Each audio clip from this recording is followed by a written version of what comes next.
Hi everyone, Matt here from PM Models. Welcome back to the channel. So, for this build, I'm going to be tackling Dragon's Sherman, the M4A3, which is one of the old smart kits.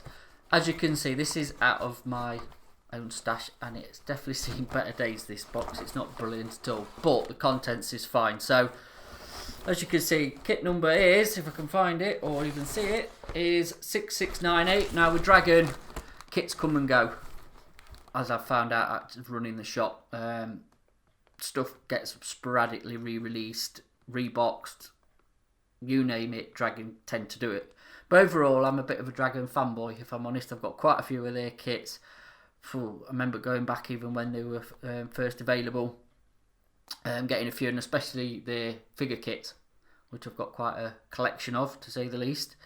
So I thought, well, about time to tackle one for the channel, really.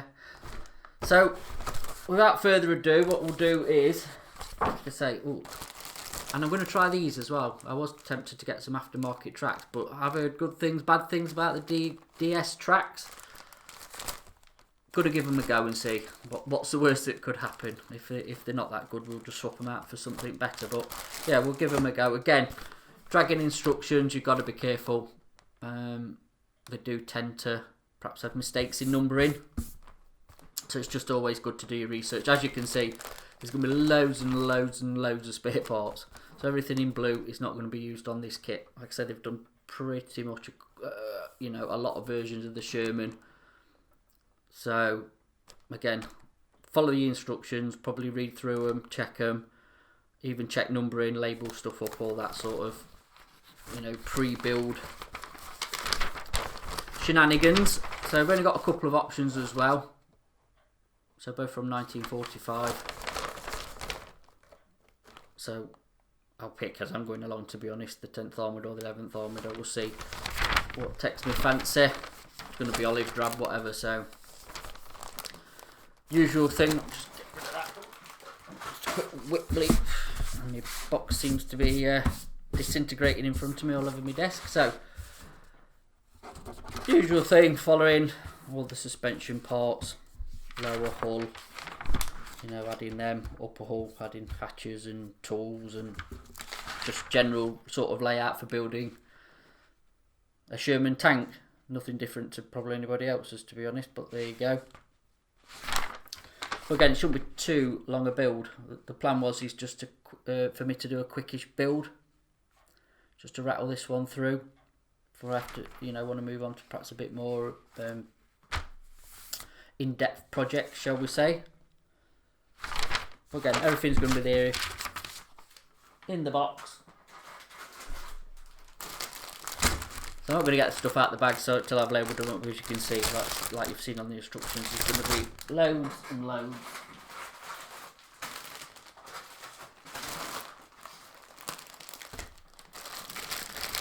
And loads of different screws. There you go. They're pretty much the basics, but what is a nice touch, I've got a little bit of photo etch, and obviously the decals, the clear parts there, a little bit of wiring for the tow cable, I think. And that should be about it. So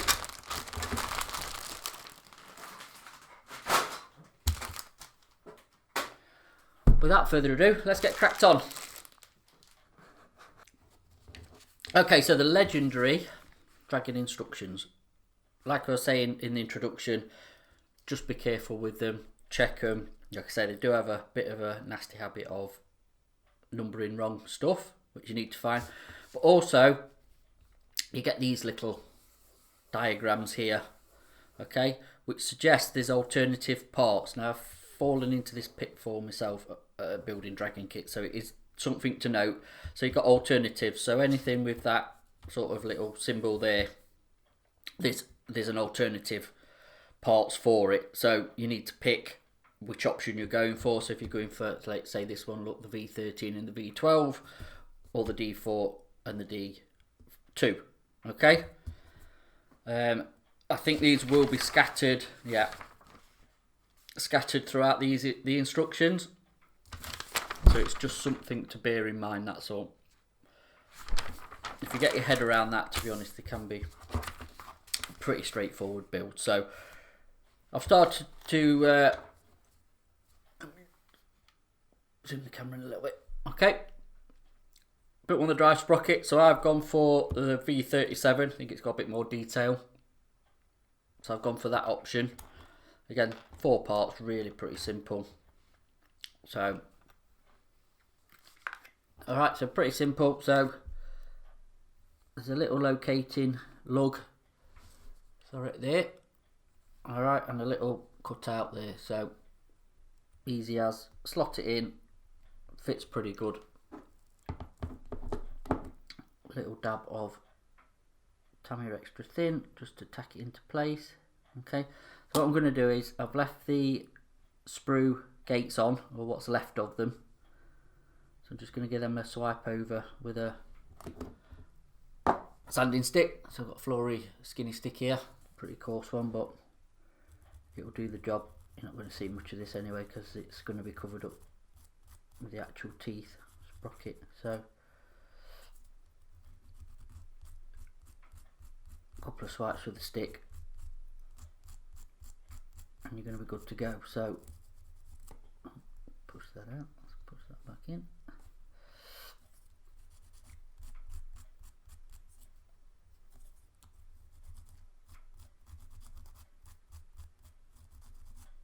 The standard of the work, don't need to be pressing on and digging in and grinding bits off it.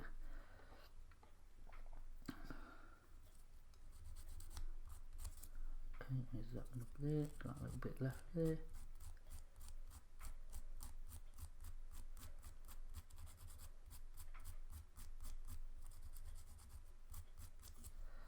Okay, so there we go, it's all nicely cleaned up. So again, you've got a nice little cutout on there and a little locating lug on the back of the actual teeth. So you just drop that in there. Okay. Then dab of extra thin just to tack it into place. Let that go off for a minute. Okay, if you've got quick set glue, that will be handy as well. Just make sure it's nicely aligned with that. It has got a couple of little cutouts in the back of the teeth part, so we'll just tack that into place. Again, don't need to go mad with the glue. Beauty of Dragon styrene is it just takes fantastically to Tamiya extra thin. So okay, here's the back on. Do the same again with the front. Okay, so line it up.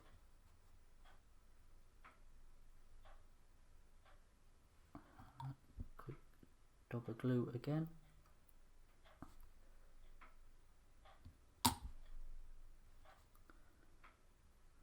Make sure that's all sitting nice and square. Put on the back there.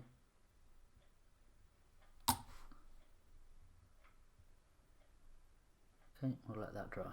So there we go. Easy as that. So there's the 2 drive sprockets done.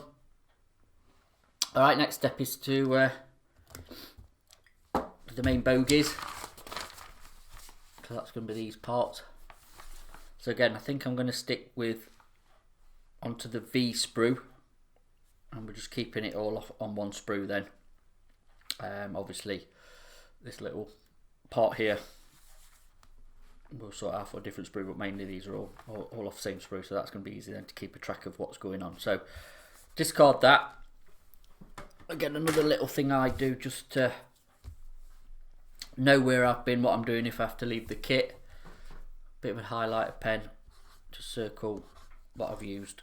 Okay, and then, you know, whichever way you want to do it, if you want to get a Sharpie and just cross off what you're not going to use, that's up to you for the alternative parts, whatever works, but that's just my way of doing it, so I can just know where I've been if I need to just leave parts off for painting and things like that. That's what I tend to do, so then you can go back and just see what needs putting back on at the end. So nice, easy, organised way of doing it. So simple as that. So it's time to move on to the bogies. So as you can see, I've assembled one here just to get a feel of how they go together.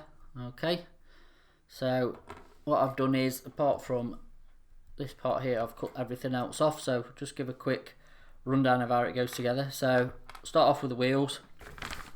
Alright, we'll just go through on the instructions. So just got to assemble those first. Pretty straightforward front to back. So easy enough. The centres just drop in to the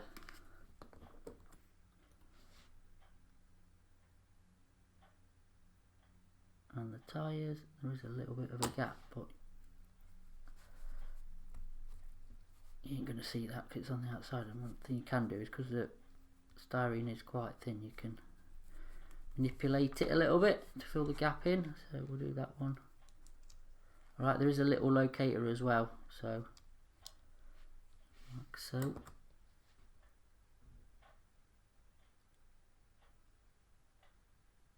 Just give a little bit of a bead of extra thin around that, so that'll hold that in place. Let's just make sure that one's in. Okay. So I've got that one in there. Next job.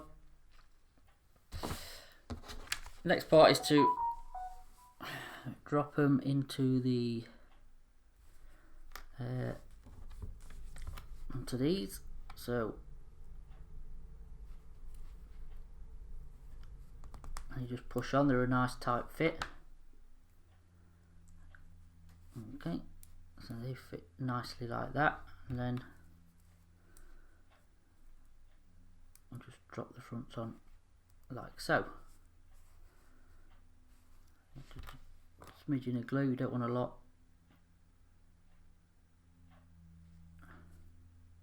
Just tack that in there. I'm going to leave these wheels so they can rotate. Alright, so that's on there, like so. If you want to do, drop a bit of glue, but if you always one tighter than the other, there you go. Get that tacked in like so. Alright, so that's that assembly put together. Okay, after that, what we'll do is join these two bits together. So goes like that, and then there's two little notches cut out there, so we'll just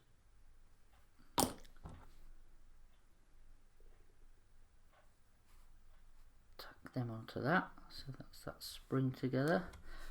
Another road wheel there.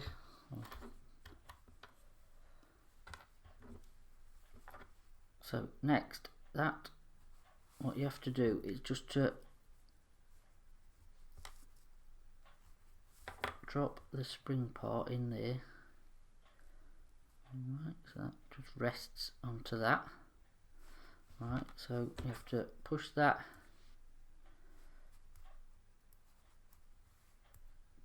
through that gap there, getting the right hole. That normally helps. Rest that on there, and then just line that up. Okay, so that will just kind of locate itself. It just clicks in. You can hear that nice click. Put that on there. Okay, and then just get this all. Can be a bit fiddly, but there. So as you can see, that's all together. Again, we'll just tack it with a bit of glue onto that.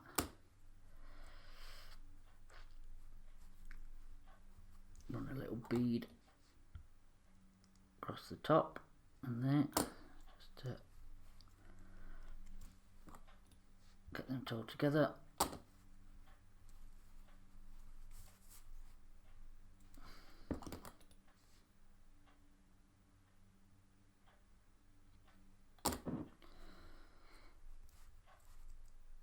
And there you have it, one bogie. So just put that top bit on, that spring part, which is down here.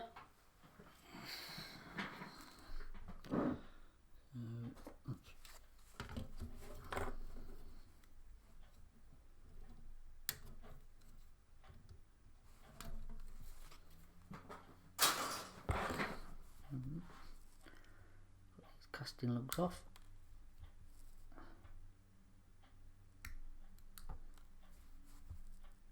Right, this does come with a seam line down the middle. Let's just zoom that in a little bit.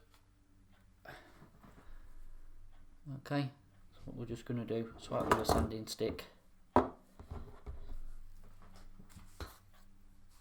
got green core skinny here.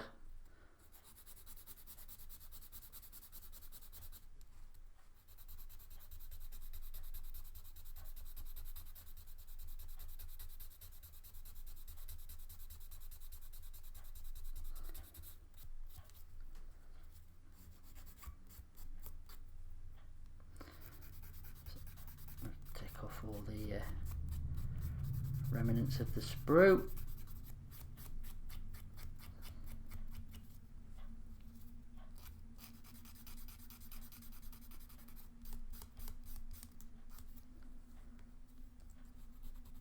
Make sure all the mating points are nice and clean. So we've got a clean join with the bogie.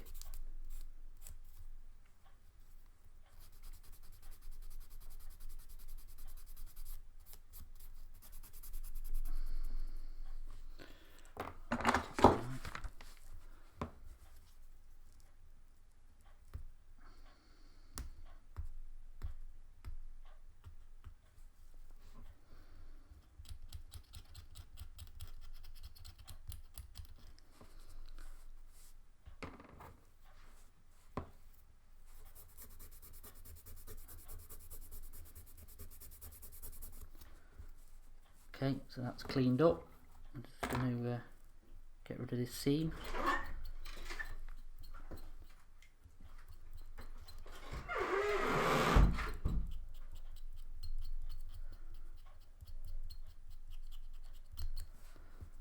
Okay, so that's the seam gone. Next thing to do is just check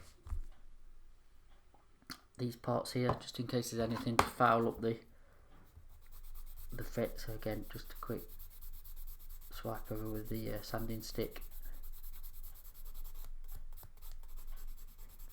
just cleaning any of that remnants up, and then you can just slot the spring into the groove like so.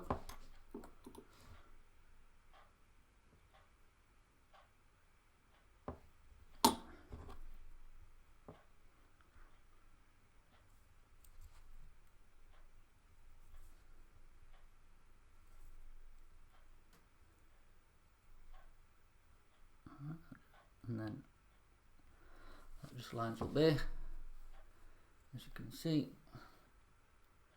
Oh, and there you have it, one complete bogie. So only, we've got 4 more to do, 5 more to do, 4 more, and they're all done. But yeah, it's a quick demo on how the bogies go together. Pretty simple. Again, just follow the instructions and pick your right options, like I said before, with the different versions. So, brilliant. Next bit after that will be the lower hull. Move on to the lower hull, put the plates on,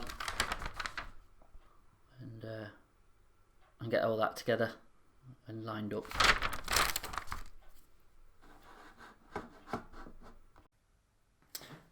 Right then, time for a quick update of where I'm at so far. So, lower hull and running gear is now complete.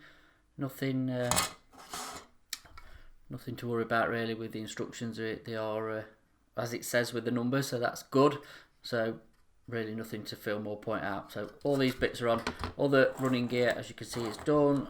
Idler wheels as well are on. I think they need tensioning, which is nice. You can just slot them into place and it gets it the right way around. Okay, they just push in and then you can just manoeuvre it to where you want when you put your tracks on, which is quite a nice touch. And just a touch of glue to lock it in place if you feel you need to. Again, dry sprockets are done. They'll just drop into place like so. And it gets the camera in the right place. And yeah, so they'll drop in there. Perfect. All right, so next up is going to be, you've guessed it, the upper hull. no surprises there. So first job is going to be to drill the holes out, just for the tools and bits and bobs that's going to be attached on the outer hull. Again, we've got some parts to make up for the hatches and obviously the light guards. I think there's a choice of, which there is, either the styrene parts, or if you're feeling up for it, photo etch. If you like bending and playing with photo etch, you know, knock yourselves out. Mud guard kind of covers, I think they were. Mud guard covers, and then we're going to go on to engine deck. So again, there's more photo etch for the tool clamps, which are just, if I remember rightly, on US armour is sort of a leather belt type scenario, unlike the German stuff where they're then fiddly clamps, which are nigh on impossible to put together. But there you go, it's for a different day. Obviously fuel caps going on, and you know, you can see all the bits and bobs. So again, I'm going to crack on with this. I'll probably film some of it. I'm not going to get into detail with this. It should be pretty straightforward. What I am going to do though, yeah, it has got, I'll just zoom the camera in a little bit, is actually quite nice weld beads on this, which is one plus point with the Dragon kit. So you've got two options here. Run with those. You can probably enhance them with a bit of a sharp knife, make them a bit more pronounced, or dig them out and make new ones. Now, to be honest, this is going to be a quick build for me, so I'm going to leave them as are. I might enhance them a little bit, but I'm definitely not going to be carving out and making new ones, even though they would probably look better, to be honest. But I don't think they're too bad at all. So I'm going to run with them. Again, engine deck needs some holes drilling. So that will just slot in. Fit, as usual with Dragon, is pretty nice. So nothing untowards there either. So without further ado, let's crack on with the upper hull and start drilling really. So with my trusty Master Tools little tool thing, variable speed, which probably needs charging by the sounds of that, but it should be alright for this. Okay, just going to quickly whiz through, knock the holes out. So again, you can use a pin vise for this if necessary. Just quicker just to whiz through with this thing.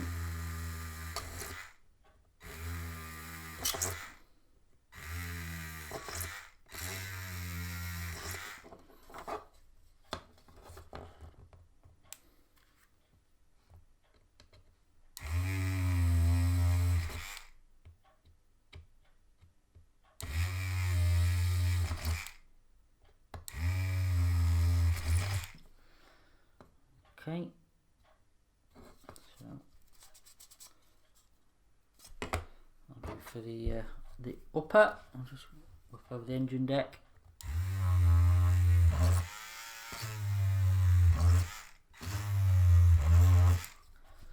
Right.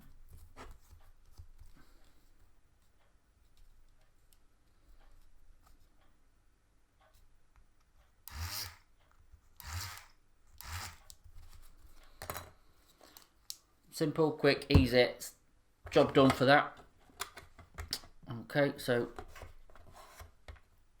I think as in if we're going off the instructions. Alright, we're going to do the front first anyway, so again we'll do it in order. We'll follow these instructions. So we'll start with the hatches. Obviously the periscopes are going to go in. And then all the covers for that, they can be fitted.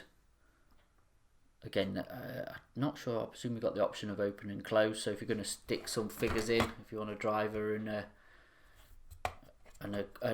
machine gunner, his pal next to him, you want to obviously plan ahead and leave them open or leave them off. I presume you're just going to see a head really, so you're going to have to sort of, I would have thought, make some sort of bench, I suppose. So if we just strap the top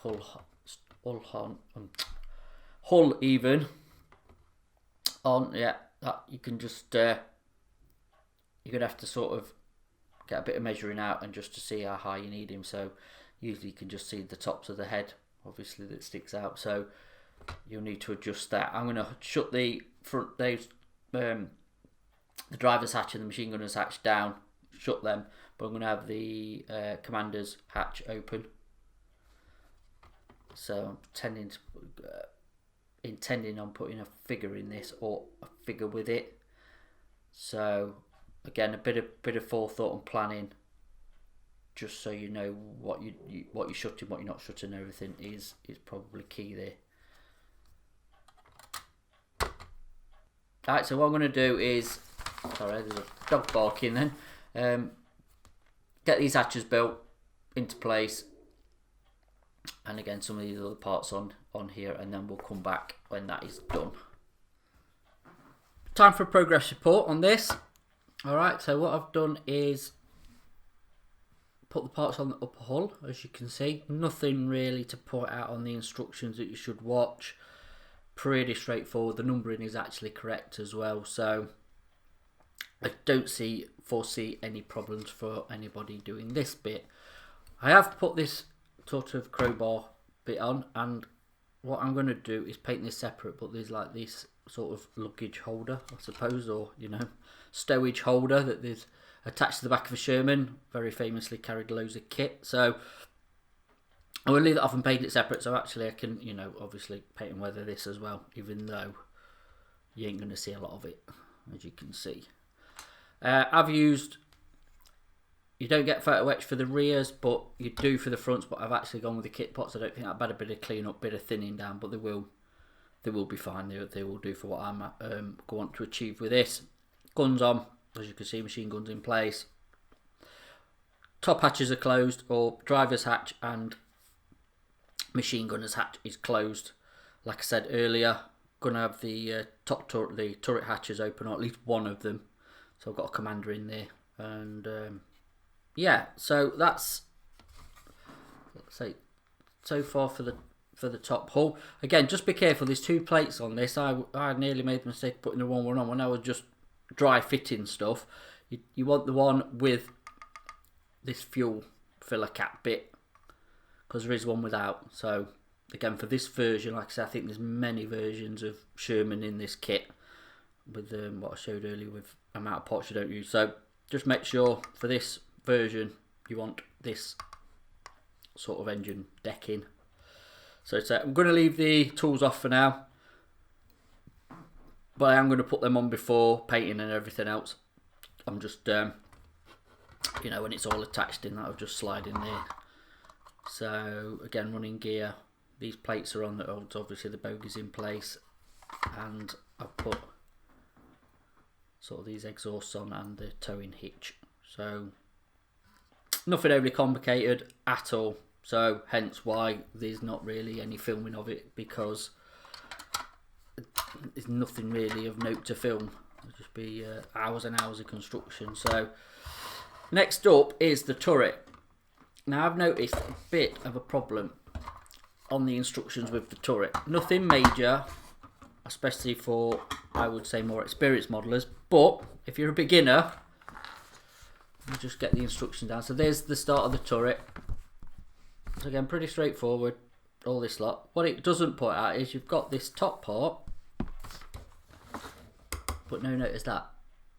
So obviously that's the bit that you need to go into there, so you can rotate it around. So why that's been missed off, I'm not 100% sure.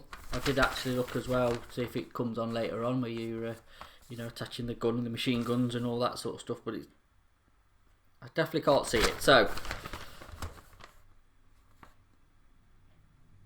make sure you put it on. Okay, so what I'm going to now is again just assemble the turret, get that together. Any problems, anything that I think is worth sort of mentioning, I will film. or I will come on and obviously do like a little bit of a recap like I'm doing now. But to be honest, I don't foresee any problems at all. So okay, so I'll catch up with you soon, and hopefully most of the construction will be done.